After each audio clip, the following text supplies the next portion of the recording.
Egyptian security forces have sealed off Cairo's Tahrir Square to prevent a repeat of Friday protests against the country's president. The closure comes amid a harsh security clampdown following rare demonstrations in several cities last weekend, all of which were broken up by police. The biggest domestic challenge since former Army Chief of Staff Abdel Fattah al-Sisi overthrew the Muslim Brotherhood-backed civilian government of Mohamed Morsi back in 2013. The protests are born, according to many, because of YouTube videos from abroad by an Egyptian businessman living in self-imposed exile who was denouncing corruption there. Al-Sisi, upon returning from UN Week in New York, warned against deceitful attempts to discredit his rule.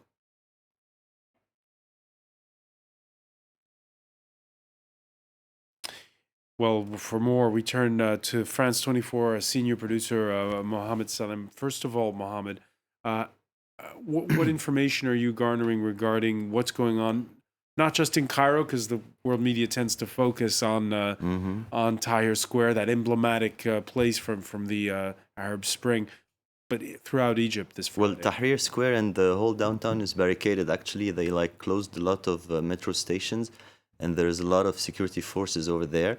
But otherwise, I mean, in the rest of Egypt, nothing much happened. I mean, you had small demonstrations, and one in Qus in the south of Egypt, and another one in El Warraq Island, which is actually an island in the Nile in Cairo.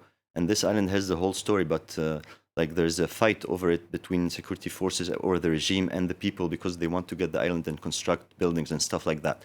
But there are pro-Sisi demonstrations. Because the regime, I think, they wanted to show that they are supported by some of the people, and so the pro-Sisi demonstrations are actually bigger than the anti-Sisi.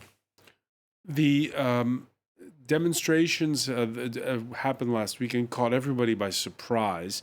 Since then, there have been a wave of arrests. Exactly, more than 2,000 people, and that's because I think the regime is quite afraid, and everyone didn't expect what happened last week, as you said. I mean, this guy who's showing videos, Muhammad Ali, who was working with the army, a lot of people say that someone is behind that guy, that this guy didn't show up like that. And some reports are saying that maybe it's from inside the regime, some say outside. So I think no one knows. No one can ever speculate and know about that because it's very secretive. You know how Egypt is, a police state, quite in a way. You have seen the images today of how people cannot even walk in Tahrir Street. And I think something is going on in Egypt.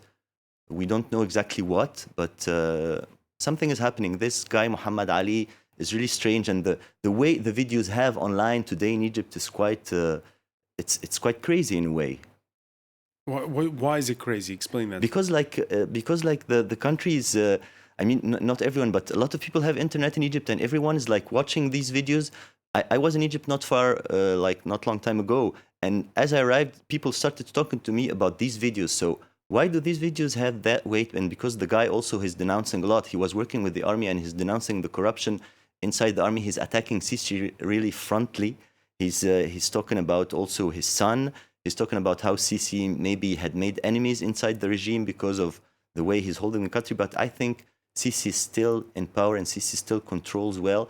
But what happened last week is something very important, maybe that will have an effect. I don't know if it's in the short term or the Is there longer. a broader context than simply anger at the way the country's been managed? The country economically is not faring all that well.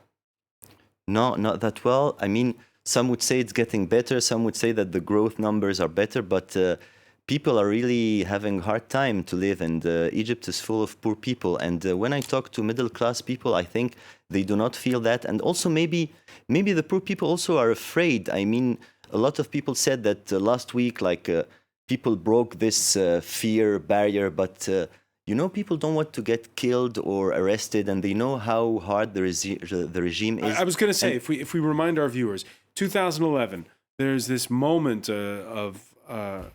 with Hosni Mubarak, who seemed like he be there forever, Yes. is overthrown.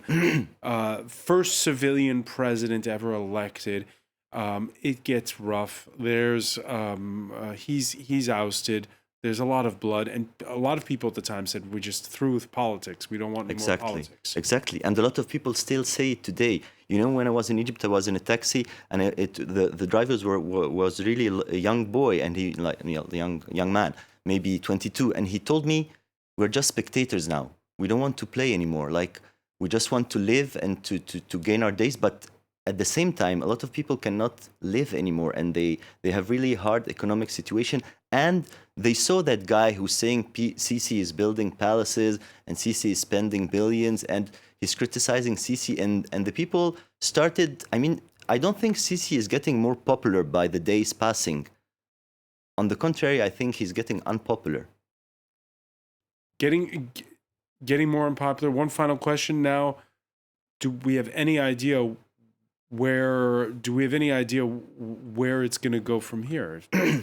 I think no one can tell you that. Right. It's very difficult to speculate on what's going to happen.